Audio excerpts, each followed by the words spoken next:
and would like to start with the story as usual. एक बहुत मशहूर कहानी है। अमेरिका में एक 10 मंजिल की इमारत से एक व्यक्ति कूदने का प्रयास करते हैं। वो एक सुसाइडल नोट लिखते हैं और जंप करते हैं 10th फ्लोर से सुसाइड करने के मकसद से।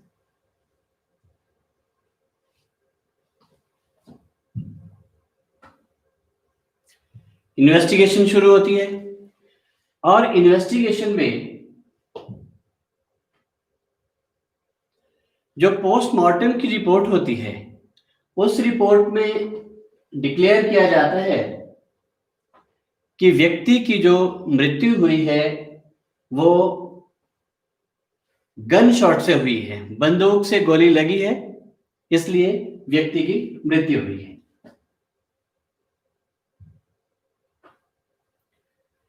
विटनेस को सर्च करने की कोशिश शुरू होती है क्योंकि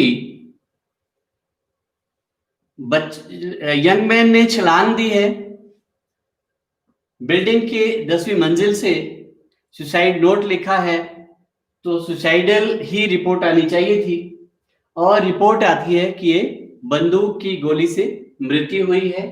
तो इसको फाइंड आउट करने के लिए इन्वेस्टिगेशन शुरू की और उस बिल्डिंग के 9th फ्लोर में एक लेडी रहती है, उससे इन्वेस्टिगेशन शुरू हुई कि क्या उनको कुछ पता है और उन्होंने कहा कि हाँ, 8वें फ्लोर से गन की आवाज आई है और जो मैंने सुनी है।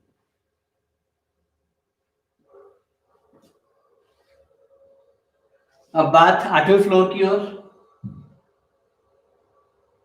8th फ्लोर में इन्वेस्टिगेशन शुरू होती है।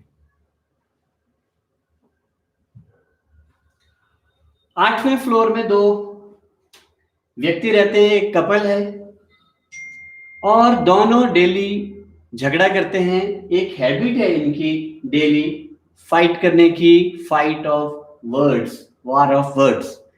दोनों एक दूसरे के साथ झगड़ा करते हैं। And husband uses to show gun and shoot being without bullet. Husband झगड़ा करते करते बंदूक उठाते रहे और गोली मारते रहे, लेकिन उस बंदूक में कभी कोई गोली हुआ नहीं करती थी, इसलिए वो एक प्रैक्टिस इनकी पिछले 30 सालों से ऐसी होती रही है।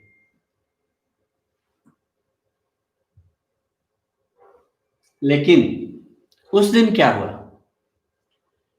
उस दिन उस गन में बुलेट थी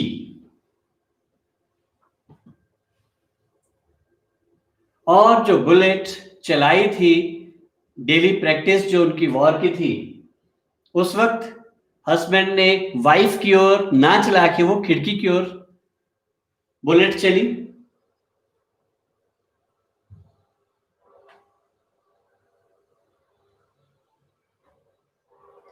and the same bullet crosses the body of Mr. Robert, उनका Mr. Robert नाम था, who just had jumped from floor 10. जैसे ही 10वें फ्लोर से छलांग लगाई, 8वें फ्लोर के पास से वो गुजर रहा था, नीचे को गिर रहा था, उसी क्षण 8वें फ्लोर से खिड़की के माध्यम से गन चलाई जाती है, गोली बाहर लग जाती है और वो गोली जो ऊपर से छलांग दे रहा है व्यक्ति, उसके सीने में लग जाती है।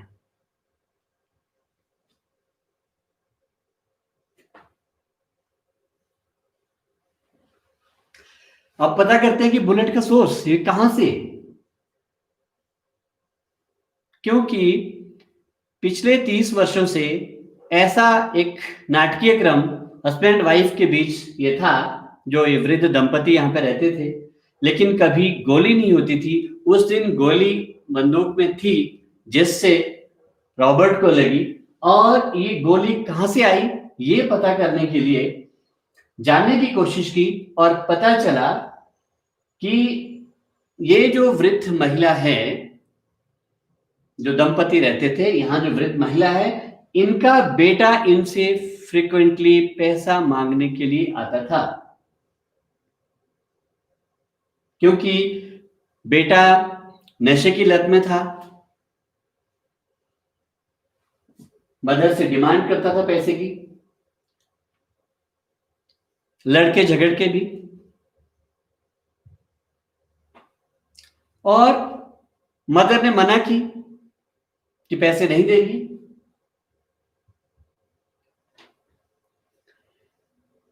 बेटे ने इसको, मदर को किल करने का प्लान किया कि मां अगर पैसे नहीं दे रही है, she should be killed. And उसको पता था बेटे को कि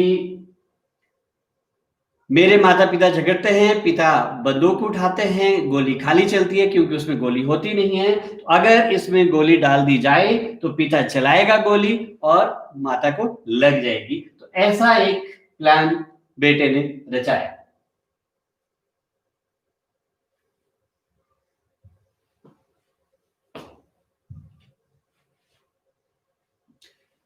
वो कौन था बेटा इनका जिसने बंदूक में उस दिन गोली रखी? It was Robert himself.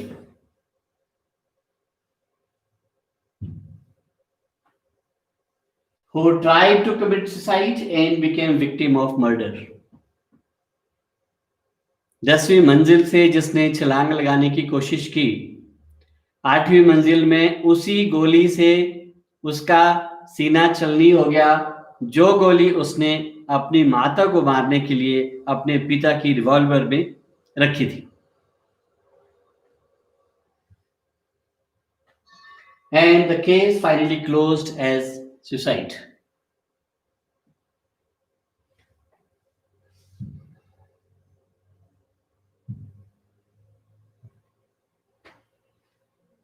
So bullet penetrates the one who insert it in gun. This is the philosophy of karma. This is an exceptional example of theory of karma. जो हम बीजेंगे उसे काटेंगे। हम अच्छा करेंगे, हमें अच्छा मिलेगा। हम बुरा करेंगे, वो बुराई हमारी ओर ही कहीं ना कहीं से आएगी।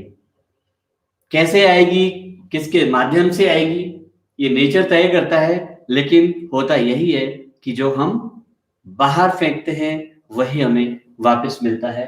That is a Karma philosophy, कार्मिक फिलॉसफी।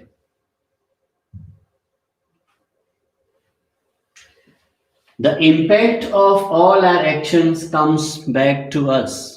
वो अच्छा इम्पैक्ट है या बुरा इम्पैक्ट है, it is bound to come back to us.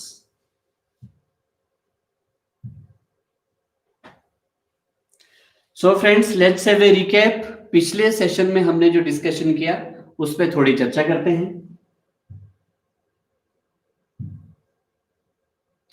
हमने कार्मिक बंधन पे बात की थी, कर्म बांधते कैसे हैं। उससे पहले हमने बात की थी 3 काइंड्स ऑफ कर्मास। हमने बात की थी संचित Karma, deposited for last many lives. पता नहीं कितने जन्मों से जो कर्म हमारे हैं जमा हो रहे हैं। एक ट्रेजर, बड़ा ट्रेजर इसके लिए बना हुआ है, जहां पे जमा होते रहते, इनको संचित कर्मा हम कहते हैं, जो जमा हुए हैं, डिपॉजिटेड कर्मास। प्रारब्ध कर्मास, प्रारब्ध जो संचित कर्मों में से ऐसा इम्पैक्ट जो बिल्कुल रेडी है हमें मिलने के लिए, उसको हम प्रारब्ध कहते हैं, जो हमारे सामने तुरंत मिल जाता है। हमारे पास्ट कार्मिक अकाउंट के जितनी भी एक्टिविटीज हैं, इम्पैक्ट्स हैं, सभी हमें इकट्ठे नहीं मिलते हैं। जो राइप हो जाते हैं, पक जाते हैं, पूरे जो हो जाते हैं समय जिनका, वो हमें मिलते हैं, बाकी जमा होते रहते हैं और अपने अपने समय से इम्पैक्ट पे आते रहेंगे। एंड क्रियामान कर्म, जो अभी हम कर रहे हैं, जो अभी हम काम कर रहे हैं, ये हमारे फ्यूचर को क्रिएट करेंगे। ये डिपेंड करता है कि अगर बॉन्डेज के साथ अभी हम काम कर रहे हैं तो फ्यूचर में और कार्मिक अकाउंट में ऐड होते जाएंगे, और ये एक्शन अगर इंडिपेंडेंट है तो हमारे कार्मिक अकाउंट में ऐड नहीं होंगे। And we discussed about sprints of action. जब भी हम कोई क्रिया करते हैं, कोई काम करते हैं, क्या प्रेरणाएं रहती है काम करने के पीछे, क्या भाव के पीछे कौन सी बातें रहती हैं जो हमें प्रभावित करते हैं। पहला है संस्कार। संस्कार is impulsive acquired in previous lives. पूर्व जन्म में हमने क्या इम्पल्सिस क्रिएट किए हैं माइंड में, उनका सीड भरा हुआ है, वो संस्कार के रूप में हमें मिलते हैं। उसका भी प्रभाव होता है कि हम क्या सोचते हैं, क्या एक्शन हम लेते हैं। Impulses and habits developed in this life. और इस जन्म में हमारे क्या इम्पल्सिस क्रिएट होते हैं, हमारी हैबिट्स कैसी हैं, कैसी हम बनाते हैं, तो उसका भी असर हमारे सोचने में, डिसीजन में और एक्शन में रहेगा। Outer environment influence including company. जिस वातावरण में हम रहते हैं, जिस परिवेश में हम रहते हैं और जिन लोगों के साथ, जिनके संग में हम रहते हैं, उनका भी प्रभाव, उनका होने का भी प्रभाव हम पर पड़ेगा, जिससे हम डिसाइड करते हैं कि ये काम कैसे हम करेंगे। एंड पुरस्कार। पुरस्कार पुरुष के प्रति जो कार्य हम करते हैं, पुरुष यहाँ नारी और पुरुष नहीं है, बल्कि प्रकृति और पुरुष की बात हो रही है। प्रकृति एंड पुरुष। प्रकृति वो सब है जो दुनिया में हम देखते हैं, पुरुष सिर्फ आत्मा है, आत्मा को पुरुष कहा गया है, इसके अलावा जो सभी कुछ है वो सब प्रकृति है। तो अगर इम्पार्शियल एक्शन रीजन के साथ, फ्री विल के साथ हम करते हैं, जिसमें अटैचमेंट नहीं होगी, वो पुरस्कार कहे जाते हैं। तो संस्कार, इम्पल्सिस, इन्वायरमेंट एंड पुरस्कार, ये 4 फैक्टर्स हैं जो हमें प्रभावित करते हैं हमारे हर एक्टिविटीज को इस लाइफ में भी। और हमने डिस्कस किया था बॉन्डेज के features of bondage.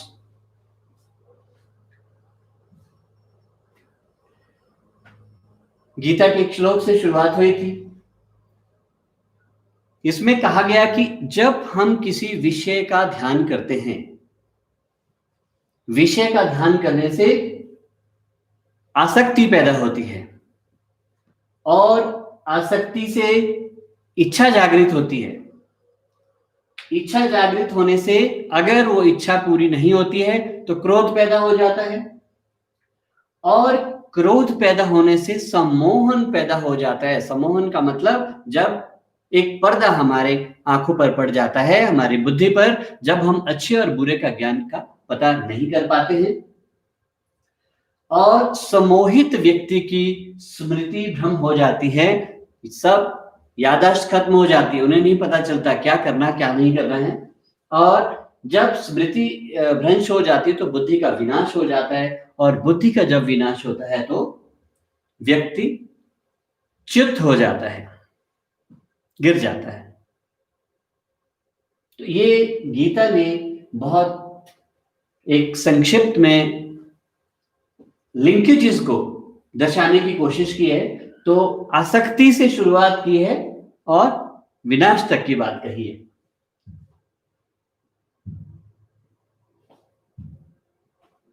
Attachment, the first feature of karmic bondage. Attachment, आसक्त होना किसी व्यक्ति, किसी कार्य, किसी प्रयोजन के प्रति बांधेगा। और यहां पे जरूरी है कि हम सीखें लाइटर मोड में एक्ट करना।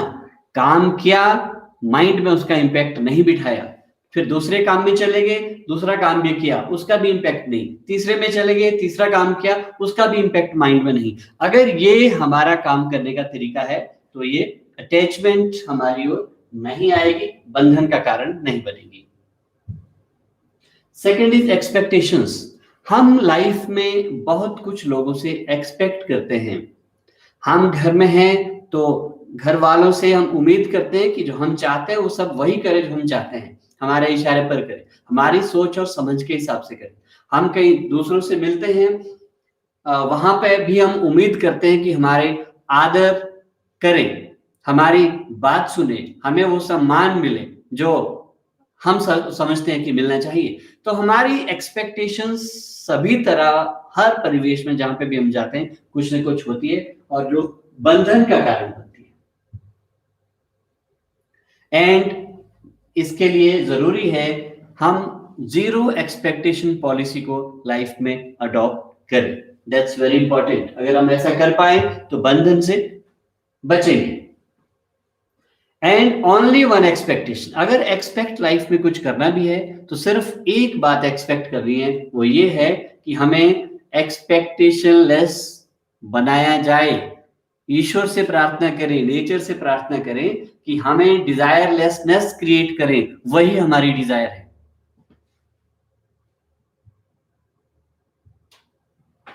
Ignorance, impulsive actions bondage create करते हैं। जब हमें ज्ञान नहीं, पता नहीं, भान नहीं, चीजों का अच्छे बुरे का की समझ नहीं है, जिस कार्य की, वहां पे हम इंपल्सिवली काम करेंगे तो वहां मर्यादाओं के भंग होने का हमेशा भय बना रहेगा, इसलिए बॉन्डेज क्रिएट करेगा। जरूरी है कि हम काम करने से पहले सोचें और हमें हैबिचुअली रीजनेबल बनने की जरूरत है। हम रीजनेबल होते हैं कभी कभी जब विवेक का अच्छा प्रभाव रहता है हमारे मस्तिष्क में, तो हम विवेकपूर्ण कार्य करते हैं, रीजनेबल होते हैं। बट ये एक हैबिट हम बननी जरूरी है कि हम हर वक्त रीजनेबल बने। इम्पेशंस, अधीर व्यक्ति बंधन बन जाता है। अधैर्य के साथ जो भी हम काम करेंगे वो बंधन का कारण बनेगा। तो इम्पेशंस होना उचित नहीं है। अनरिस्ट्रेन्ड एक्शंस इम्पेशंस से ही होते हैं और जरूरी है जब भी हम समझें अपने आप को कि हम इम्पेशेंट हो रहे हैं, हम धैर्य को खो रहे हैं, ऐसे में हमें छोटा सा ब्रेक लेना चाहिए, हल्का सा ब्रेक लेना चाहिए। And we should follow traffic control rules. Traffic control rules कि पहले ट्रैफिक इशारा देती है कि रेड लाइट आने वाली है, चौकन्ने हो जाओ। फिर रेड लाइट आती है और रेड लाइट जाने से पहले भी एक इशारा होता है कि रेडी हो जाओ, रेड लाइट जाने वाली है। That is the way how to control the impatience. Habits, जो बाय वर्च्यू ऑफ हैबिट काम किए जाते हैं वो भी बंधन का कारण बनते हैं। हैबिट्स हमारी ऑटोमेशन प्रोसेस में चलती हैं।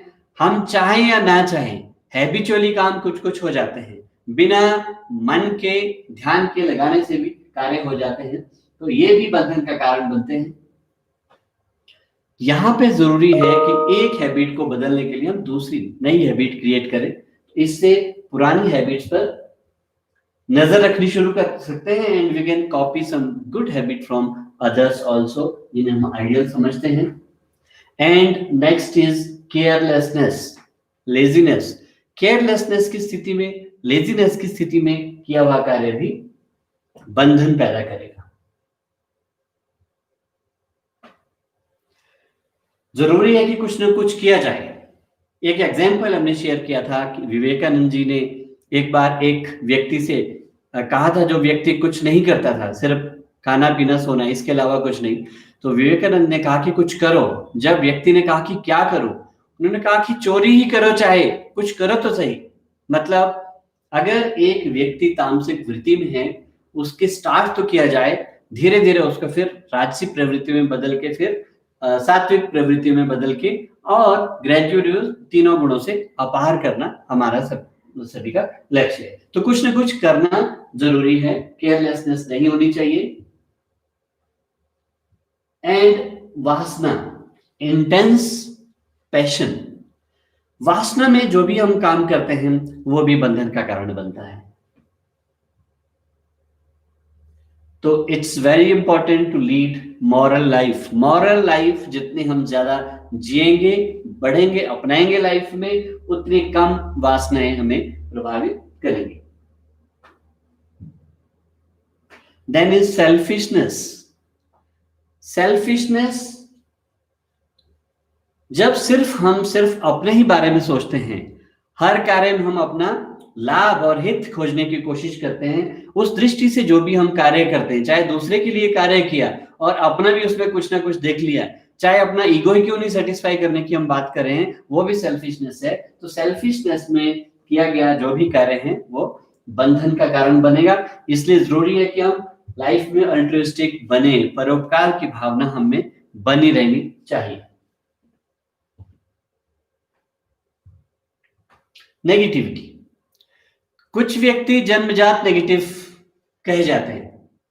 जो भी काम करना है सबसे पहले नेगेटिव बात कहेंगे, जो भी कुछ आइडियाज आना है वहां नेगेटिविटी पहले क्रिएट हो जाएगी, बाद में वही काम करेंगे, वो पॉजिटिविटी बाद में आती रहेगी। तो हर जगह नेगेटिविटी को देखना, नेगेटिविटी को लाना, शामिल करना एक स्वभाव बहुत लोगों का जिनका बन जाता है, तो वो भी एक बंधन का कारण बन जाता है। और ये स्वभाव की वजह से नेगेटिविटी ऑटोमेटिकली आ जाती है, बिकॉज अपने आप को बदलने के लिए जिन्होंने प्रयास नहीं किए हैं तो वो इस स्वभाव के शिकार हो जाते हैं। और ऐसे में ये होता है कि कुछ व्यक्ति जिनकी हम अप्रिशिएट करते हैं, तारीफ करते हैं, वहां पे हम सबूत मांगने शुरू कर लेते हैं। और जहां पे किसी क्रिटिसिज्म करना है तो क्रिटिसिज्म अनायासी स्वीकृति हमारे दिल की हो जाती है कि हाँ ऐसा ही हुआ होगा। तो ये एक स्वभाव हमारा है जो बदलना जरूरी है, और नेगेटिविटी में बंधन का कारण ये बन जाता है। एंड फियर, भय के साथ किया हुआ काम भी बंधन का कारण बनेगा। Fear creates compulsion beyond reasoning, वहां पे अच्छे और बुरे का ज्ञान नहीं रहता है, तो वहां पे मात्र कंपल्शन है, भय है, ये काम करना ही पड़ेगा, तो ये भी बंधन का कारण बनेगा।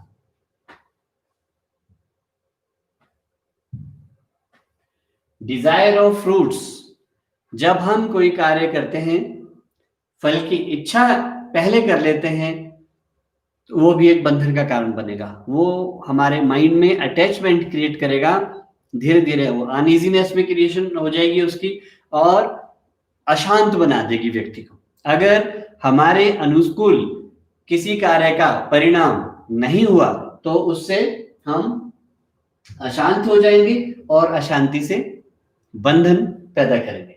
इसलिए गीता में कहा है कर्मण्येवाधिकारस्ते मा फलेषु कदाचन, इसी बात को लेकर कि हम बंधन से मुक्त हो सके। And finally name and fame desire, जब हम किसी कार्य को इसलिए करते हैं कि हमारा नाम हो, हमारी ख्याति हो, दुनिया में हमें जाना जाए, पहचाना जाए, एक लेबल हमारे नाम के साथ जोड़ा जाए, जब इस तरह से हम सोचते हैं तो हम बंधन के लिए अपने मार्ग तैयार कर रहे होते हैं। इसलिए जरूरी है कि हम रियलिटी को एक्सेप्ट करें, जैसे हैं, जैसी स्थिति है, हम जैसे हैं वैसे बने, और इस जो इच्छा हम में होती है बहुत बड़े बनने की, नाम कमाने की, प्रसिद्धि पाने की, ये हमें बंधन में डालेगी। इससे बचना बहुत जरूरी है। तो ये रिकैप था जो हमने पिछले सेशन में बात की, इसको क्विकली हमने एक झलक डाली इस पे, और आज हम बात करते हैं law of Karma part 3। This is from कर्म भोग टू कर्म योग।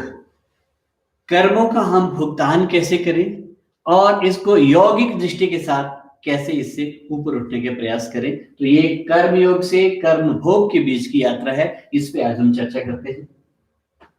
जर्नी फ्रॉम कर्म भोग टू कर्म योग। पहला हमें जानना है कॉज एंड इफेक्ट, जो सबसे पहले कर्म गति में भी हमने बात की थी कि इस दुनिया में जो कुछ भी होता है वो उसके लिए कहीं ना कहीं जिम्मेवार हम होते हैं। कुछ भी होता है उसका कुछ ना कुछ कारण है, जो भी कारण है उसका कुछ ना कुछ प्रभाव स्वाभाविक है, होना जरूरी है।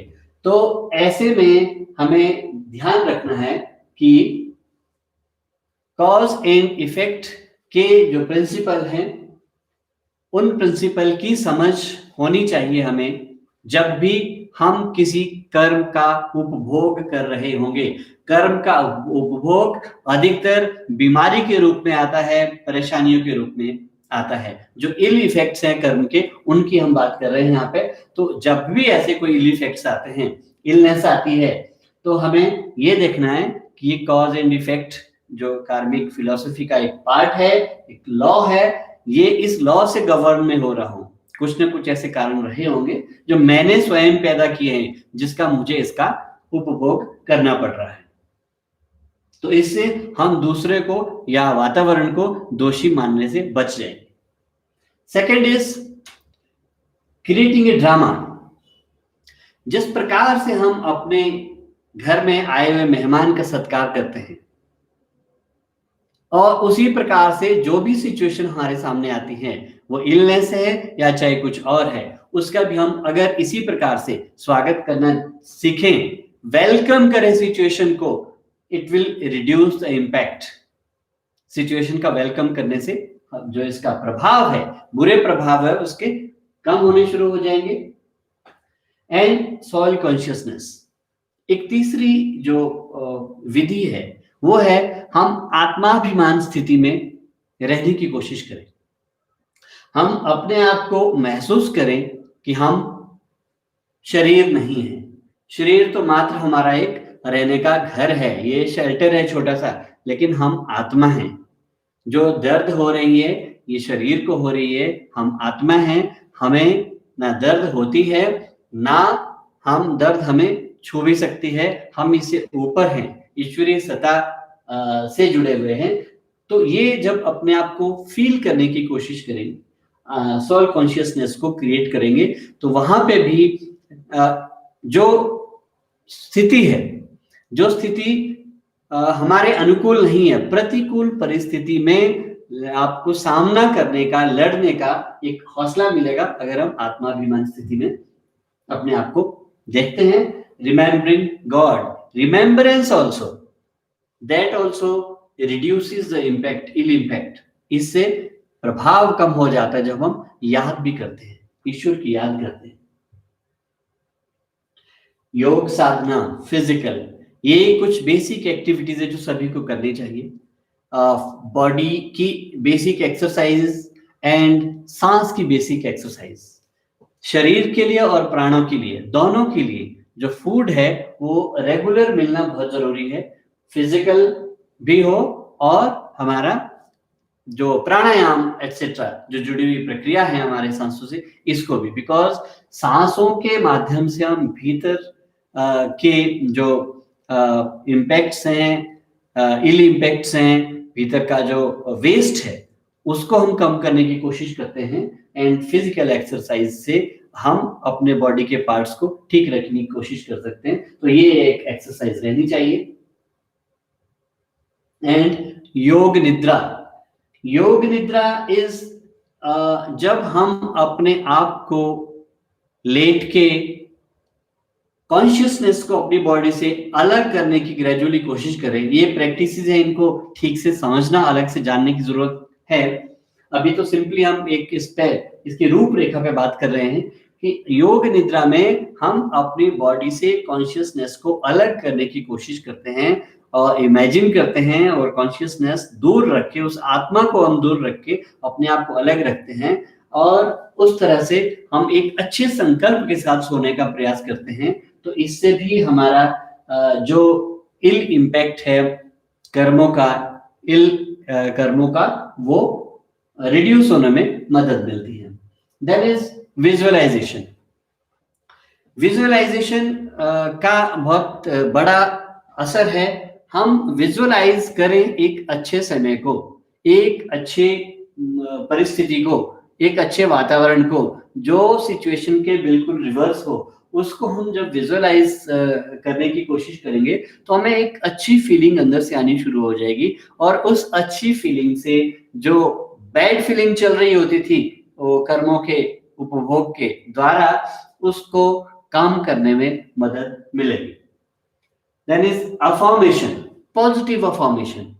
शब्द शक्ति का असर होता है, जो हम बोलते हैं that travels around in the Cosmos, और ये अपना प्रभाव करते हैं शब्द हमारे। इसलिए जब भी हम अफर्म करें, कुछ भी चीजों को कहें, ठोस तरीके से संकल्प के साथ कहें और अच्छे संकल्प के साथ कहें, अच्छे उद्देश्यों के साथ हम अपनी बातों को रखें। पॉजिटिविटी हमारे संकल्पों में रहनी चाहिए, तो उसका एक प्रभाव बनेगा जो हमें अच्छाई में मदद करेगा, अच्छा बनने में मदद करेगा और कार्मिक इम्पैक्ट को कम करने में मदद करेगा।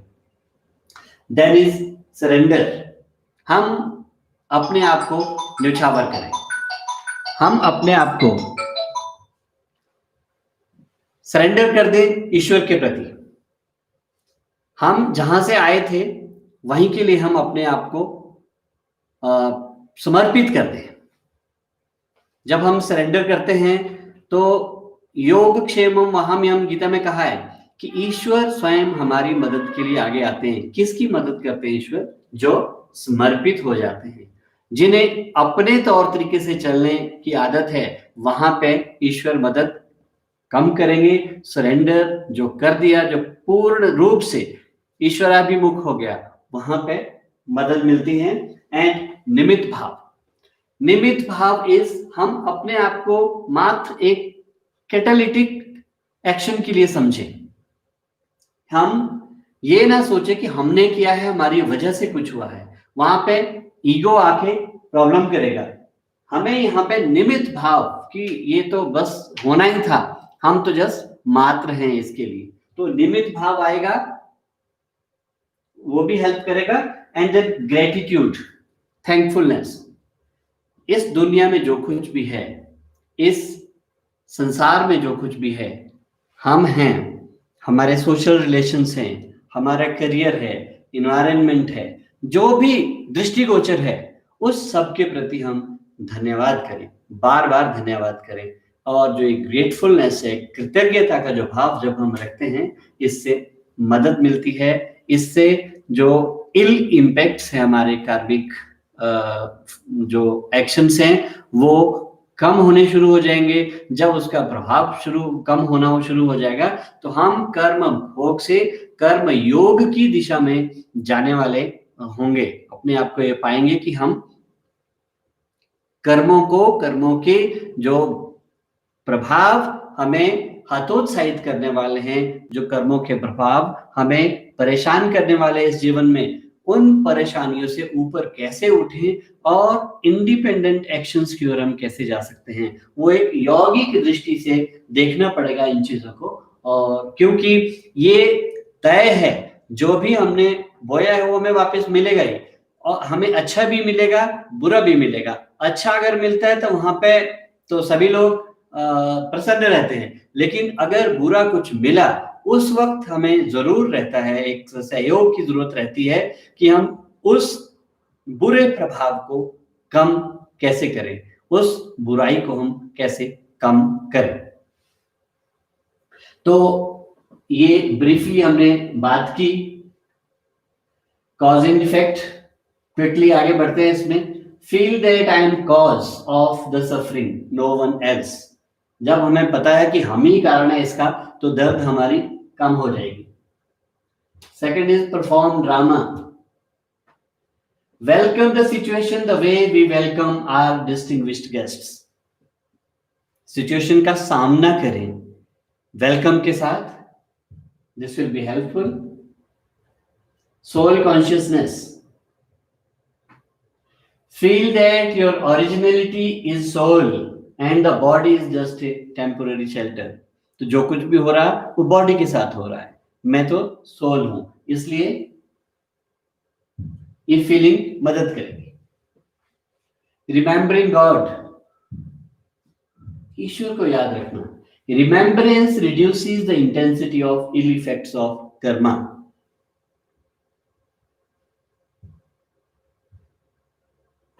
Higher order values.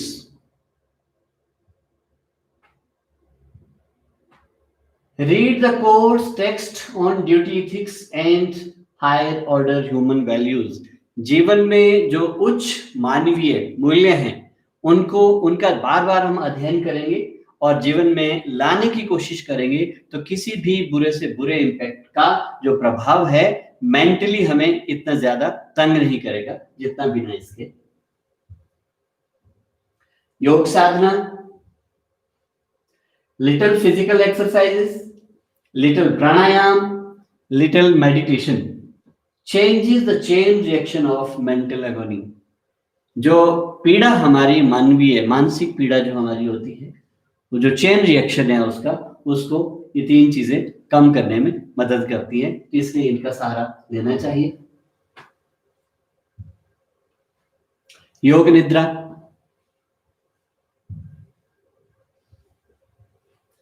exercising taking consciousness away from body and taking right positive resolve before sleep।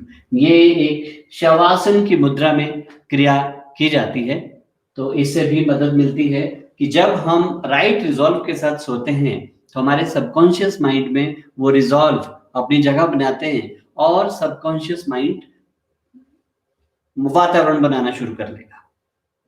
That is science behind. Visualization, visualizing for better situation helps reducing pain। ये एक फ्री थ्योरी है कि हम सोचें, अच्छा सोचना, without text we can think for better, और वो जो बेटरनेस है ग्रेजुअली जो थॉट्स हमारी है कॉसॉस में जाएगी और वो बेटर इन्वायरमेंट बनाना शुरू कर लेगी, क्योंकि संकल्प से सिद्धि होती है, जो हम सोचते हैं वो होना शुरू हो जाता है, इसलिए विजुअलाइजेशन का एक साइंटिफिक इंपैक्ट है। Affirmation, repeated positive affirmations help creating positive environment। Same जो पहले हमने बात की, अफर्मेशन जो बहुत दृढ़ता के साथ हम संकल्प करते हैं। Then is a decree method. Decree method is we need to feel that we are owner of this cage. हम ऑर्डर करें, जैसे एक लीगल ऑर्डर होता है वैसे हम ऑर्डर करें सिचुएशन को, सिचुएशन के साथ फाइट करने के लिए हम ऑर्डर करें, तो वो जो इम्पैक्ट है इसका, सबटल इम्पैक्ट है, वो अपना असर दिखाना शुरू करेगा। And then surrender, have complete surrender to God not to situation. Surrender हमने सिचुएशन के प्रति नहीं करना है, गॉड के प्रति करना है। एंड निमित्त भाव, feel being non doer just for formal sake. हम नहीं करने वाले, हम तो मात्र औपचारिक हैं। Gratitude, express gratitude to everyone, everything, whatever good or bad we have in life। ये जरूरी है। And with this we are over with the कर्म भोग टू कर्म योग की जो जर्नी है, कैसे हम सहन करें उन सभी प्रभावों को जो हमारे कार्मिक अकाउंट से पैदा हुए हैं और हमें इस जीवन में प्रभावित करते हैं। तो इसमें नेक्स्ट में हम बात करेंगे लॉ ऑफ कर्मा का पार्ट 4, लास्ट पार्ट ही होगा, and rules for controlling destiny. हम अपनी डेस्टिनी को कैसे कंट्रोल करें, उसके लिए क्या नियमावली है, उस नियमावली पे हम अगले सेशन में बात करेंगे। और आज अगर कोई प्रश्न है इससे जुड़े हैं उन पे हम बात करना चाहेंगे। Over to you, please come up with your questions now. अगर कुछ है तो हम उस पर बात कर सकते हैं।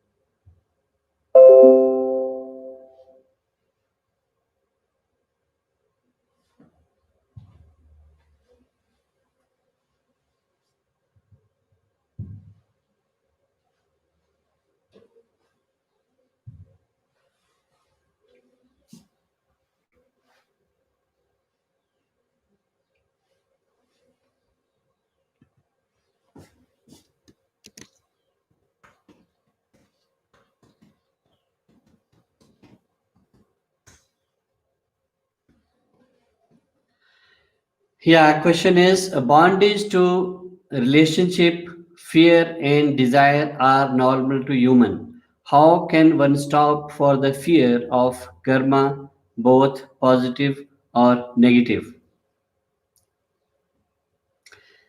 मनुष्य के लिए ये तीनों नॉर्मल हैं, आपने कहा। इसीलिए हमें बार बार इसमें इस लाइफ में आना पड़ता है, जाना पड़ता है और यहाँ के जो सॉरोज हैं, प्रेशर्स हैं, उन सबको सहन करना पड़ता है। इसको कैसे स्टॉप करें? हमने फियर को कैसे स्टॉप करना है? जब हम क्लैरिटी हमारी जब इन बेसिक चीजों को लेकर होगी कि जो हमारे साथ हो रहा है उसके कारण हम हैं, कोई और नहीं है। तो इसलिए दूसरों से हम कोई ईर्ष्या, द्वेष या कोई बदले की भावना नहीं रखेंगे। और दूसरा, इंडिपेंडेंट एक्शन अभी हम करते हैं तो वो कार्मिक बॉन्डेज का हिस्सा नहीं बनेंगे, वो हमें कर्मों से ऊपर उठाएंगे, हमारे अकाउंट में ऐड नहीं होंगे। जब इन दो चीजों का हमें पता है और हमें ये भी पता है कि फियर से, डिजायर से ये बंधन बनता है। Knowledge is power. अगर हमें ज्ञान है इन चीजों का तो हमें इनसे ऊपर उठने के लिए प्रयास करने पड़ेंगे और हर भाव से ऊपर उठने के लिए अलग एक्सरसाइजेज हैं। इसके लिए एक समय से गुजरना पड़ेगा, सही तरीके से गुजरना पड़ेगा, तो इनसे ऊपर उठा जा सकता है। उसके लिए प्रैक्टिसेस हैं अवेलेबल, छोटी छोटी प्रैक्टिसेस हैं जिनको एक बार अगर हम शुरू करते हैं तो इनसे ऊपर उठा जा सकता है। यही है कि अभ्यास से तो करत करत अभ्यास से जड़मति होत सुदान, ये भी एक कहावत बनी हुई है। अभ्यास हम बार बार करते रहें तो इनसे ऊपर उठ सकेंगे। लेकिन अभ्यास किसका करना है उस पर हमें बात अलग से करनी होगी। How do we make ourselves understand that pain we are getting due to our karma? Can we preempt this? Is so, then how? इसमें हमने बात की कर्म दो प्रकार के हैं। जो संचित कर्म हैं, संचित कर्म हमारे जुड़े हुए हैं, कई जन्मों के जो प्रभाव है संचित कर्म जमा हुए हैं, और उनमें से जिनका प्रभाव पूरा होने वाला है या हो गया होता है वो तुरंत हमें मिलने शुरू हो जाते हैं। वो प्रारब्ध के रूप में हमें मिलते हैं। प्रारब्ध को हम कुछ नहीं कर सकते, that is beyond our control. वो बिकॉज राइप हो चुका है, हमारे पास आ गया है। उसका इलाज सिर्फ यही है कि उसको सहन कैसे करें, कितने मीठे से, कितने प्यार से उसका हम उपभोग कर सकें। पहले हमने एक कहानी महावीर जैन की भी पढ़ी थी, लास्ट सेशन में हमने बात की थी कि उन्होंने एक कान से कील लोहे की डाली जा रही थी, दूसरे कान में निकल गई, लेकिन फिर भी वो चुप रहे क्योंकि उनको पता चल गया था कि मेरे पास्ट कार्मिक बॉन्डेज है। जिस म्यूजिशियन के कान में उन्होंने पिघला के धातु डाली थी, वही इस बार उनको वापस कील डाल रहा था महावीर के कान में। तो एक बदला था, उनको पता था ये बदला है, इसलिए मुझे चुप रहना है, सहन करना है। उन्होंने यौगिक तरीके से इसको सहन किया। तो ऐसे में ही हमें जो प्रारब्ध बन के आ गया है उसको हमें सहन करना पड़ेगा। कुछ नहीं कर सकते, लेकिन सहन कैसे करें और अच्छे ढंग से उसको कैसे होने दें, ये एक सीखने वाली कला है जिसपे हमने आज बात की। और जो आने वाले टाइम में कुछ ऐसे एक्शन हैं जो अभी नहीं आए हैं बट आ सकते हैं आने वाले टाइम में, उसके लिए हम तैयार हो सकते हैं। उसके लिए उनको कम भी किया जा सकता है और उनकी इंटेंसिटी को कम किया जा सकता है। कुछ कुछ ऐसे भी हैं जो खत्म भी किए जा सकते हैं। इसीलिए ये योग की जो प्रक्रिया है इसको सीखना बहुत जरूरी है, इससे उनको कम कर सकते हैं।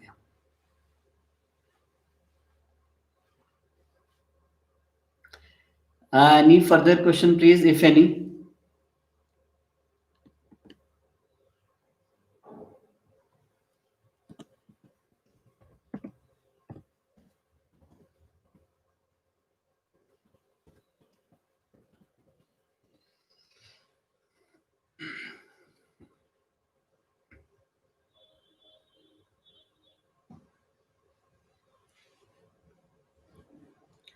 So with these words, I think there are no more questions.